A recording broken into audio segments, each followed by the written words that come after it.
जब ये मुझे कहानी सुना रहे तो मैंने बोला नीला घोड़ा नहीं रख सकते आप, कहीं आप उसे दलित से रिलेट कर लेंगे तो। तरबूज के साथ आपने फोटो खिंचवा ली तो ये जरूर हो सकता है कि आप गाजा के लिए पीस की बात कर रहे हो। स्क्रिप्ट पढ़ते हैं ना तो सिर्फ किरदार के बारे में हमेशा नहीं सोचते जी।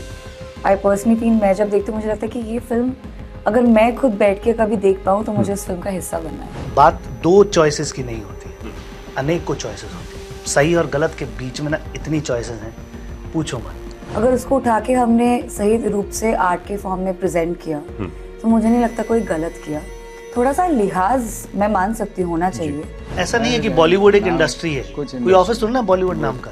राजकुमार राव जैसा इंसान भी हीरो बना है, Avinash Tiwari as a person who has become a hero. It does not matter where you are born, but it matters how and where you die.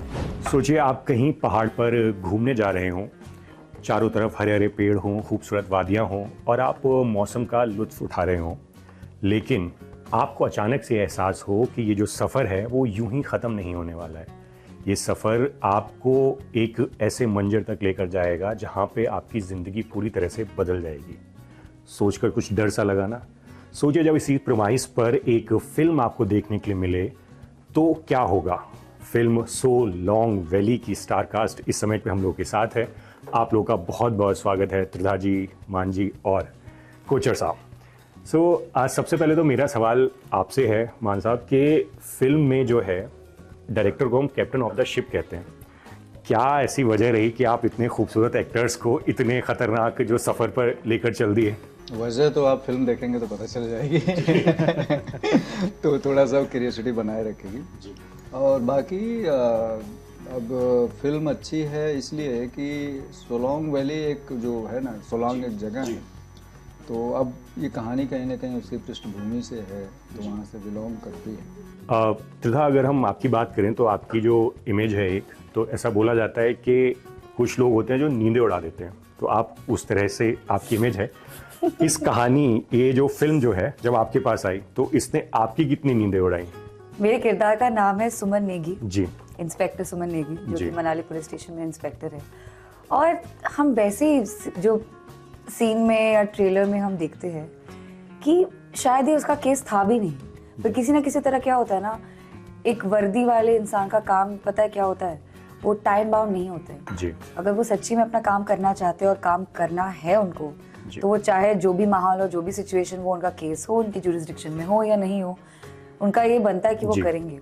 तो वही हम देखते हैं कि सुमन नेगी की नींद तो उड़ी हुई है कि कौन विलेन है और कौन हसीना है वो तो हम पता ही नहीं है जी। तो वही है, उसी पे आधारित है। सोलोंग वैली रियलिस्टिक एक स्टोरी है।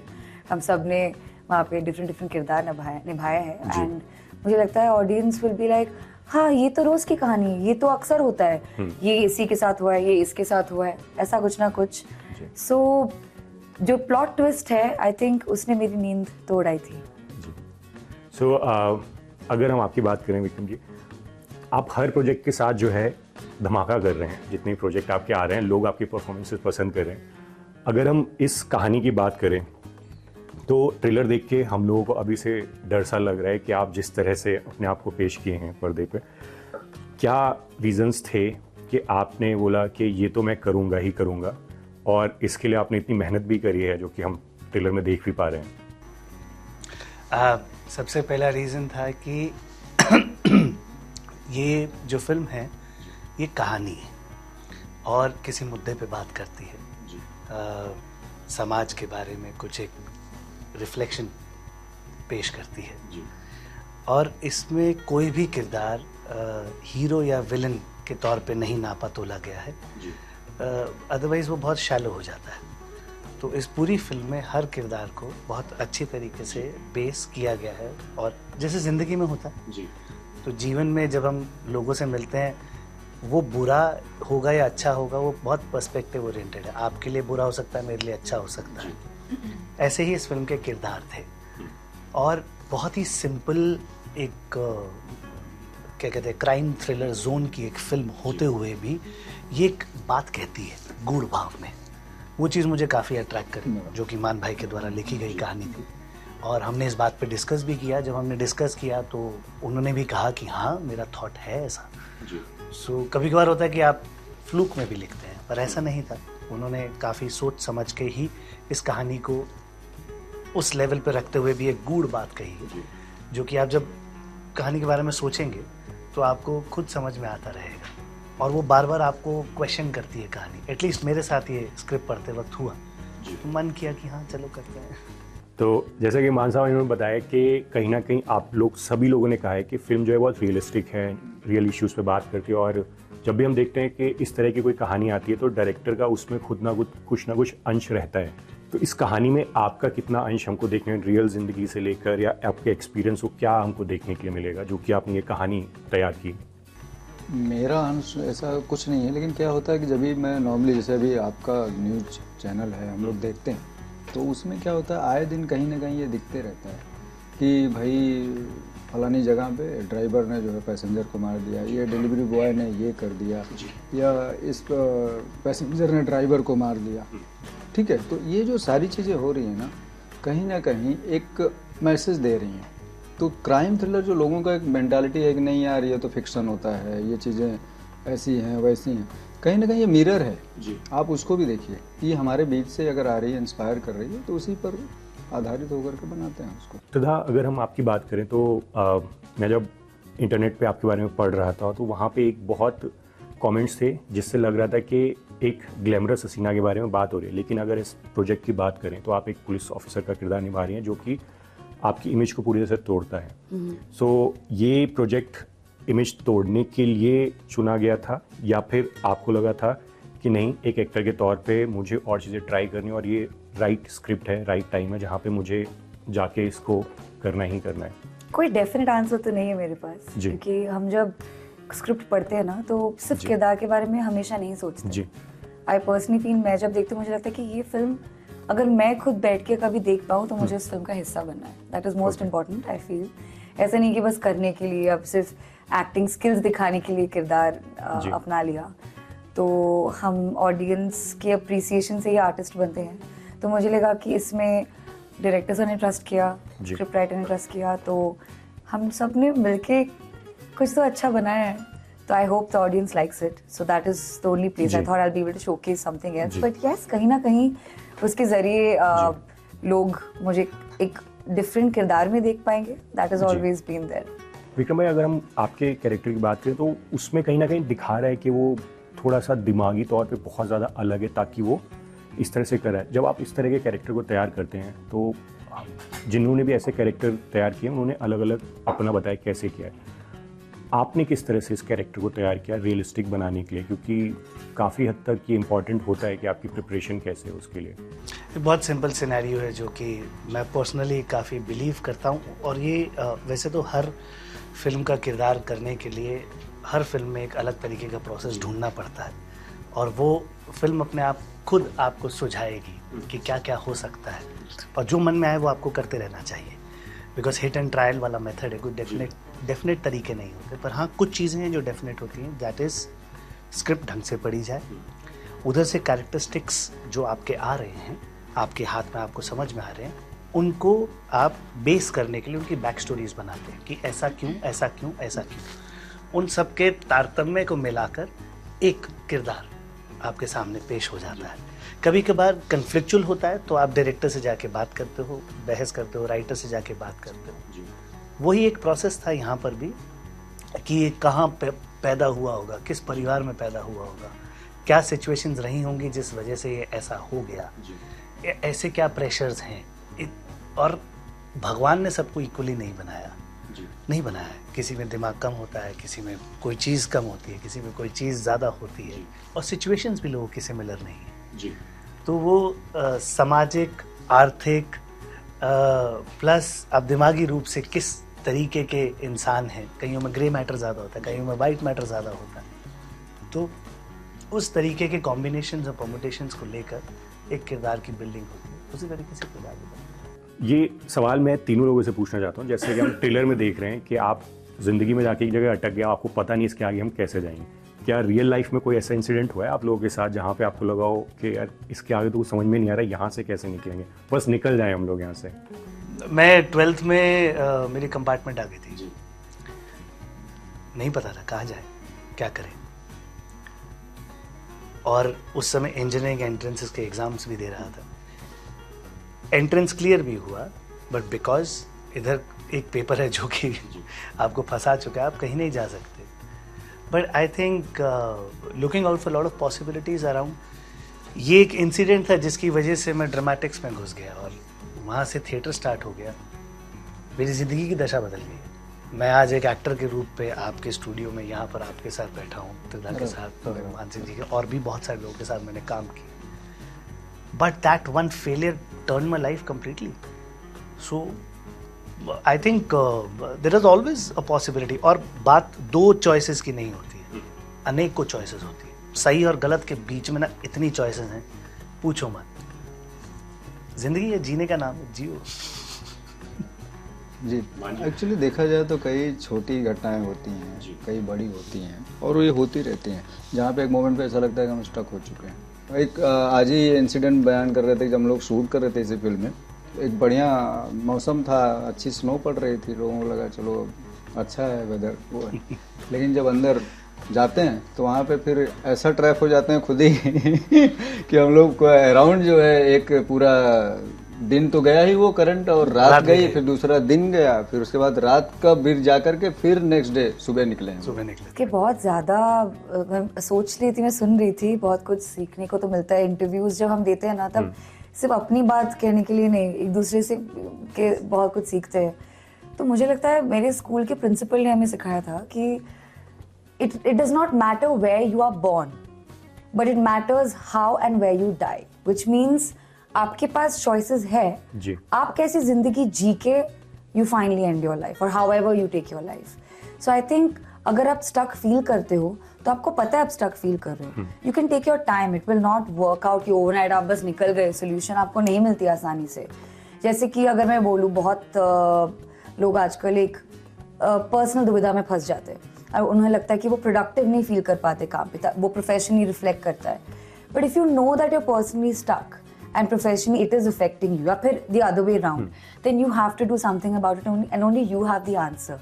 सो मैं सबको बहुत प्रोत्साहित करती हूँ, क्योंकि मेरे साथ भी पर्सनली लाइफ में ऐसे हुआ है कि मुझे लगा ना आगे है ना पीछे है ना कुछ नहीं, मैं तो फंस गई यहाँ पे, मैं निकल ही नहीं पाऊंगी इससे. But it took me a lot of time, और आज मुझे लगता है कि अच्छा किया कि मैंने एटलीस्ट एक्नॉलेज तो किया उसको कि मैं फंसी थी. वो सबसे इम्पोर्टेंट है, एक्नॉलेज करना. सबसे इम्पोर्टेंट है कि हाँ मैं फंस गई, हेल्प करो कोई मेरी, you know, that is most important. फिर निकल जाता है किसी न किसी तरह. मान जी, अगर हम देखें, पिछले काफ़ी वक्त से ऐसा बोला जाता है कि बॉलीवुड की फिल्में नहीं चल रही हैं, बॉलीवुड की फिल्में नहीं चल रही. अब हम सडनली देखें तो इस मंथ की बात करें तो ये बोला जा रहा है कि ये रोमांस का मंथ है, और सैयारा इतनी बड़ी हिट हुई है, और फिर आगे आने वाली फिल्में भी जो हैं, धड़क 2 वगैरह, और सैयारा की हिट की वजह से अभी सन ऑफ सरदार 2 को भी आगे बढ़ाया गया, लेकिन आप लोग वहीं पर ही हैं. सो इसकी कोई खास वजह है कि आपने बोला कि भाई हम तो नहीं आएंगे? देखिए कैसा है कि हम सन ऑफ सरदार के साथ आए तो और बड़ी दिक्कत हो जाएगी.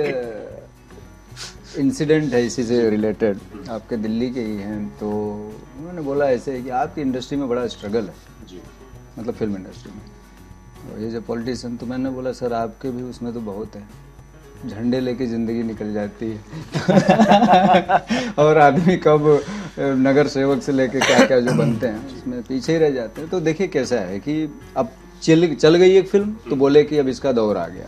देखिए सबसे बड़ी जनता होती है, और कुछ दौर नहीं होता. अगर उनको अच्छा लगा, अपना लगा, अपने बीच का लगा कंटेंट, तो ड्राइव कर जाता है.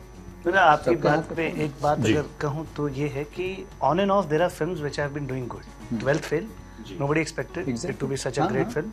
It did good. Sayara, it did good.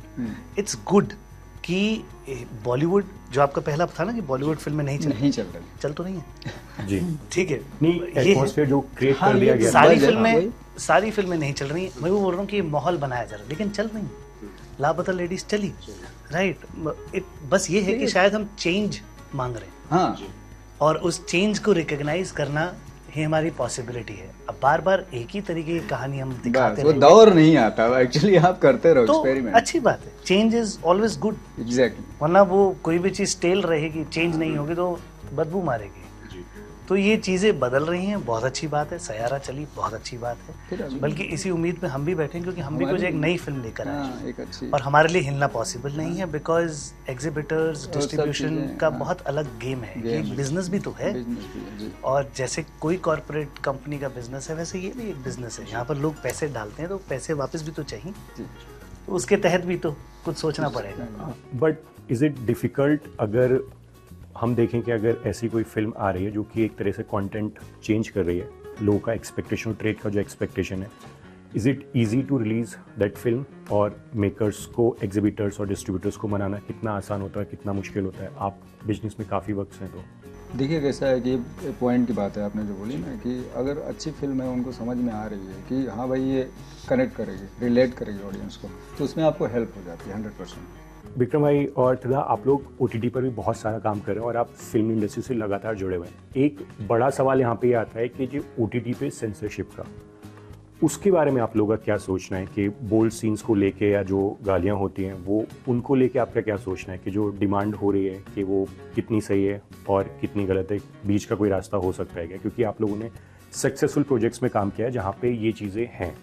अब ऑडियंस को रियलिटी चाहिए, उन्हें देखना है कि कैसे, उन्हें हमेशा बनावटी चीजें और नहीं पसंद है जी। तो अगर एक गांव की कहानी आप लेंगे तो वहाँ पे शायद लोग ऐसे ही बात करते हैं, वो खुद भी शायद बात करते हैं। तो अगर उसको उठा के हमने सही रूप से आर्ट के फॉर्म में प्रेजेंट किया तो मुझे नहीं लगता कोई गलत किया। और it's also education. I think cinema is education. Cinema is an escape, it's an education, it's an awareness platform. तो थोड़ा सा लिहाज मैं मान सकती हूँ होना चाहिए। मैं तो सिर्फ आर्टिस्ट के पर्सपेक्टिव से ये बात आपको कह सकती हूँ कि इट्स अप टू मी कि मैं कहाँ तक कुछ बोलूँ या नहीं करूँ। और स्क्रिप्ट का if the script requires, it's a flavor of a script, I think I have to do it. उसके आगे I think you can tell me more about censorship. I think just a little addition to that कि देखिए, जब शुरुआत में कोई भी इंसान अपना करियर बनाने के हिसाब से जब इंडस्ट्री में जाता है तो there are lot of other pressures which are director, producer, writer, actor, singer, everybody goes through a lot of pressure कि भाई मुझे I just want to taste that first success, क्योंकि that eagerness of being successful in society and to prove yourself in such a industry which is not that validated, उसके लिए एक बहुत जद्दोजहद होती है। उस समय उस अवाक में आप चाहते हो कि मुझे सामने से ताली मिले, जैसे कि सेंसेशनल मीडिया जिसे हम कहते हैं, कभी कभार सेंसेशनलाइज करने के लिए झूठ पे झूठ बके जा रहे होता है ना, but just to get that number thing done and desperation of that will happen with every human in any kind of profession once the person steps into that. But as we are growing, मैं ये नहीं कह रहा कि हमने नहीं किया, मैंने भी किया शायद ऐसा कुछ एक पॉइंट के बाद, पर अकल आई तो अब हम सवाल कर लेते हैं। त्रिधा भी ये एक इंटरव्यू में कह ही रही थी कि अब हम सवाल कर लेते हैं कि भाई जब ये ज़रूरत है कि आप सिर्फ इसको सेंसेशनलाइज करने के लिए कर रहे हैं, तो अब हम खुल के सवाल कर लेते हैं, बिकॉज अब हम इस शायद काम करते करते इस पोजीशन पे पहुंचे हैं कि जहां हम सवाल कर सकते हैं। Should not be exploitation at the end of the day. वरना कभी कभार सवाल करने में आपको बोला जाता है वो बाहर का दरवाज़ा निकलो, वो नहीं कर सकते आप, तब आप सवाल के स्टेट पे नहीं होते, तो आप चाहोगे कि अपॉर्चुनिटी रहे। और ऐसा भी है कि उस समय पे भी शायद ऐसी चीज़ें अभी भी हो सकती हैं, लेकिन हाँ कई किरदारों की जब ज़रूरत है, जहाँ जैसे आश्रम जैसी सीरीज़ है, जब वो वहाँ की सच्चाई वही है और उसकी क्रूडनेस वही है, हाँ, तो अगर उस क्रूडनेस को आप नहीं दिखाओगे और लेयर करके बताओगे, क्योंकि मैं कहीं आपके बिलीफ को क्वेश्चन ना कर दूँ, तो भाई लेकिन वो बिलीफ पे क्वेश्चन ही तो करना है, बिकॉज वहीं तो बिलीफ सिस्टम भी तो बेवकूफ़ बनाया जा रहा था आपको। एग्जैक्टली, वो सेंसर तो तब तो आप ये करोगे। रही बात सेंसर बोर्ड की, सरकारें बदलती हैं, सेंसर बोर्ड के पॉइंट ऑफ व्यूज भी बदलते हैं। इस टाइम पे रंगों की पॉलिटिक्स नहीं हो सकती।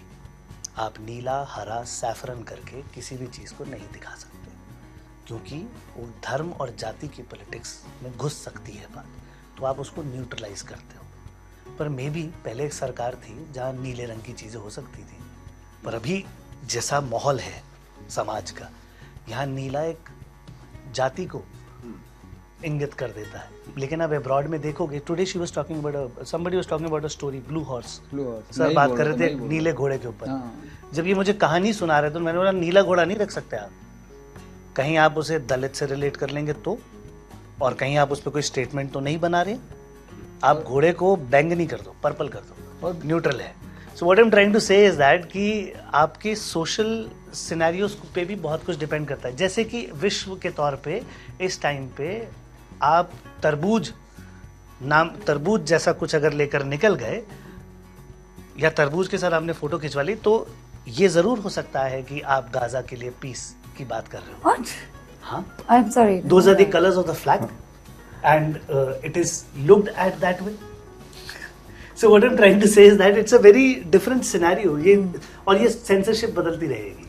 और क्या है सेंसर, मतलब क्या बाउंड्रीज, Seriously? बराबर है। अभी जैसे इन्होंने बोला कि सेंसर आप सिर्फ न्यूडिटी और उसके ऊपर ही आप सोच रहे हो, एक क्यों ऐसा कॉर्नर क्यों एक्सेप्ट कर दे रहे हो? सेंसर कई चीज़ों पे होनी चाहिए, जैसे कलर पे हो रहा है, आपको कुछ और चीज़ें ब्रॉडली दिखाना चाहिए, उस पर भी सेंसर होना चाहिए, उसको दिखाओ, तो उस पर भी एक कॉर्नर मत कर दो कि ये आप न्यूडिटी को, सेक्स को ही सिर्फ कैटेगराइज करके सेंसर बस उतने के लिए नहीं है। Exactly.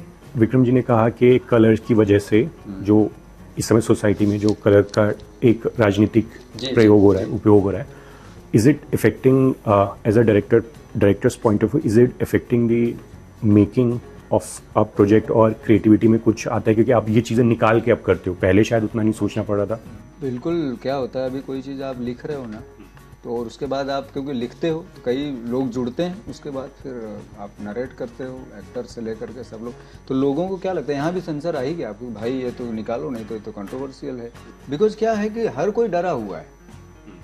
आप जो मतलब मैं कहना चाह रहा हूँ कि हर कोई क्यों डरा है, क्योंकि जो बोलते हैं ना फ्रीडम है। डरने के बजाय मैं बोलूँगा कॉशियस है। हाँ, मतलब डरा मतलब कि ऐसा नहीं बोल रहा हूँ कि वो, मतलब एक बोलते नहीं कि लोग नहीं चाहते कि कोई कंट्रोवर्सी हो, कुछ इशूज क्रिएट हो, तो मेकर्स भी या राइटर्स भी क्या होता है कि जो चीज़ें लिखते हैं तो वहाँ पे कहीं ना कहीं एक थोड़ा सा माइंड को अवेयर करके आगे बढ़ते हैं। जैसे हमने फिल्म मेकिंग के ऊपर इतनी सारी बात करी और बहुत अच्छे पॉइंट्स निकल के आए, बट अगर हम OTT के अगर इस पॉइंट ऑफ व्यू को हटाए सेंसरशिप वाला, तो OTT ने हमें बहुत सारे एक्टर्स दिए हैं, जिनमें से कई लोग हम लोग मिले, 2 लोग हमारे सामने भी हैं।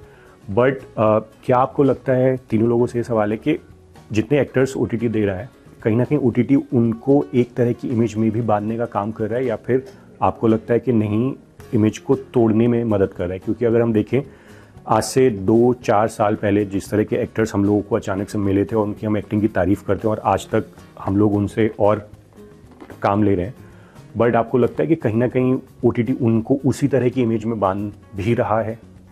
सर ये तो फिल्मों में भी होते हैं, तो आज से नहीं, उसी के लिए होता है, एक कॉमेडी कर दिया तो हिट हो गया, तो उससे जिंदगी भर कॉमेडी करा दी, उसको एक ही कैरेक्टर में पूरी फिल्में दिखा दी। लेकिन OTT पे आई थिंक यही हम लोग का वो था कि हम नए एक्टर्स को लेकर आए हो, किसी भी तरह के काम करवा सकते हैं। इवन बॉलीवुड एक्टर्स जो काफ़ी टाइम से घर पे थे, उन लोगों ने आके बहुत अलग अलग तरीके के किरदार किए हैं। इवन अभिषेक बच्चन रिसेंटली उनकी जितनी फिल्में आई हैं अगर देखें तो उनको, वो शायद फिल्में उनकी थिएटर में उस तरह से रिलीज़ नहीं होती, तो उस पर आपका क्या सोचना है कि ठीक है, हम एक्टर्स को इमेज तोड़ने का चांस तो दे रहे हैं, लेकिन जो नए एक्टर्स OTT की वजह से जन्मे थे, क्या हम कहीं उनको बांध भी तो नहीं रहे उसकी वजह से? सच बोलूं तो बहुत इंडिविजुअल टू इंडिविजुअल डिपेंड करेगा कि which production house are you talking about. मैं अभी आपसे सिर्फ आपकी राय जानना चाहता हूँ। आप काम कर रहे हैं काफ़ी टाइम से इस, बिकॉज निर्भर करेगा जी। काफ़ी लोग हैं जो कि जैसे हिरानी साहब ने ले लिया भाई फिल्म में जी, और हमने काम भी किया जी। हाँ, ये ज़रूर निर्भर करता है क्योंकि there is a lot of money which is involved in making the film. Anybody who is investing in it, he has a complete right to understand this कि मेरे इसका रिटर्न कैसे आएगा। अब आप करोड़ों में कहीं पैसा लगाएंगे तो कोई भी इंसान वो चाहेगा कि भाई इसका कुछ नहीं तो जितना लगाया उतना तो आए, या कुछ नहीं तो एक जो बैंक देता है 5-6% मेरे को उतना वापस। अदरवाइज मैं फिल्मों में पैसा क्यों लगाऊंगा जी। और उसकी गारंटी के लिए एक इमेज है, जैसे राजकुमार राव जैसा इंसान भी हीरो बना है, right? Now we have Avinash Tiwari as a person who has become a hero because these guys have given films which have earned money and anybody who is investing money in it, ज़्यादातर लोग जो commercial films में पैसा लगाते हैं वो business point of view से लगाते हैं, तभी उसे कमर्शियली रिलीज किया जाता है। नहीं तो बनाओ फेस्टिवल फिल्म्स, भेजो कांस, भेजो इधर उधर वेनिस में, वो लोग भी हैं। सो रिटर्न का सोचना मुझे गलत नहीं लगता। एंड वहाँ पर बात है वैल्यू की कि how much value return I am going to get. So अगर उसके बारे में कोई इंसान सोच रहा है और इस हिसाब से वो बोल रहा है कि नहीं यार चलो मैं इस एक्टर को ना लेके मैं एक ऐसे एक्टर को लूँ जो मेरा रिटर्न जस्टिफाई करता है, तो सही है वो, बिकॉज आपको उतनी वैल्यू बनानी पड़ेगी एंड इस इंडस्ट्री में वैल्यू बनाना इज़ नॉट ईजी। एक पॉइंट तक तो आप पहुंच जाओगे, पर उसके बाद it takes a lot to get up to that, and ये काफ़ी कुछ किस्मत का भी संजोग है। क्योंकि कभी कभार आपने जैसे for that matter Vikrant Massey की 12th fail, he did that film and I don't think so he ever expected it to be such a great hit, became such a great hit. उसी टाइम पे डंकी आई, we all expected Dunki to be a very big hit, right, it did its numbers, but जो होना चाहिए था वो हमारे लिए वैसा नहीं क्रिएट हुआ। सो it's a risk factor, there is a huge risk factor like any other business. So ये completely business वाली चीज़ है, और इसमें आपको कितनी अपॉर्चुनिटी मिली, कोई सरकारी स्कीम तो है नहीं, ना ही इंडस्ट्री कोई ऐसी चीज़ है कि भाई कहीं एस्टैब्लिश्ड ऑफिस हो इंडस्ट्री का, ऐसा भी कुछ नहीं। जिसकी दुकान उसका हिसाब किताब है यहाँ पर, तो है ना, कोई ऐसा नहीं है कि बॉलीवुड एक इंडस्ट्री है, कोई ऑफिस थोड़ा ना बॉलीवुड नाम का, वो तो हम सारे क्यूमुलेटिव होके एक जगह पे, हाँ तो हम तो क्यूमुलेटिव होके अलग अलग लोग हैं जो पैसा लगा रहे हैं, फिल्म बना रहे हैं। एंड इट्स लाइक आपको मिठाई बनाने का मन है, बनाओ, कोई मिठाई की दुकानों का मिष्ठान भंडार का कोई ऑफिस थोड़ा ना होता है, ये वैसा ही है, एग्जैक्टली वैसा है। Do you want to add something? नहीं, सबके अलग अलग पर्सपेक्टिव्स हैं। मुझे लगता है कि at the end of the day आपने कभी सोचा कि लाइटमैन क्यों लाइटिंग करता है, आर्ट डायरेक्टर क्यों art, everybody has different divisions of film making, हम क्यों एक्ट करते हैं, कोई और बिहाइंड द कैमरा क्यों होता है, फिर फिल्म बनती है ना सबका, it's not a one man's job. So my point is similarly, इन सब इतना कुछ स्टेज सजा दिया, बना दिया, किसी को तो कंज्यूम भी करना होता है, right, which is a consumer in this case. So consumers भी दो तरह के, एक है अपने इंडस्ट्री वाले बॉलीवुड ऑफिस के, राइट, वो हमें अगला काम नहीं देंगे अगर हम इसमें उनके रिटर्न्स नहीं मिले, या फिर we didn't do the part well. That's one kind of a return and concept we can talk about. And the second is the most honest one, which we look forward to, which is चलो audience, क्योंकि आज public की चलती है, let's be honest. True. Any social media can be utilized. है, उसमें power तो है, बहुत लोग misuse करते हैं, but I think अगर सदुपयोग करेंगे आप, then you can change the whole narrative of कि हम फिल्म बना रहे, अब entertainment के लिए देखो, और entertainment के लिए ही देखो, या थोड़ा बहुत एजुकेशन के लिए, पर उसके आगे पीछे ये जो है, आई मीन मेरे समझ के तो बाहर है, so I don't think I can comment on that. ठीक है, भले कुछ सब्जेक्ट हमारे समझ के बाहर हो, लेकिन अगर फिल्म की बात करें तो आई थिंक जो ट्रेलर को रिस्पॉन्स मिला है वो सबकी समझ में आ रहा है, और आई बिलीव जब थिएटर में आएगी ये फिल्म तो वो समझ के साथ साथ दिल में भी जाएगी। And I wish all the luck आप लोगों के लिए कि ये फिल्म थिएटर में बहुत अच्छा कारोबार करे, ताकि आप लोग इस तरह के नई फिल्में हम लोग के सामने लाते रहें, और हो सकता है इस बार मिठाई आई हो, अगली बार कुछ और आए, लेकिन टेस्ट बदलता रहे। एंड आई बिलीव कि हम लोग सामने ऐसे आएंगे। अगर आप ऑडियंस से अपनी तरफ से कुछ कहना चाहते हैं तो ज़रूर। ये फिल्म जो है 25 तारीख को रिलीज हो रही है, जैसे नाम बताया सो लॉन्ग वैली है, और इन्होंने एक्ट किया है विक्रम भाई ने और त्रिधार जी ने, आकांक्षा जी ने, और इसमें जो आपने बोला प्रीवियसली बहुत सारे अलग अलग कैरेक्टर्स हैं, लेकिन इस फिल्म में जो दिखेगा आपको बिल्कुल ओरिजिनल लगेगा, रियलिस्टिक लगेगा, और ये आम लोगों की, हमारी आपकी अपने बीच की स्टोरी होगी। थैंक यू सर हम लोगों से बात करने के लिए, एंड आई बिलीव कि आप जो ऑडियंस को पहुंचाना चाहते हैं, जो मैसेज, जो एंटरटेनमेंट, जो थ्रिलर, वो सब कुछ उनके पास पहुंचेगा और फिल्म बड़ी सक्सेस रहेगी। और अच्छी कहानी सब लोग देखें, अच्छा लगेगा। Thank you.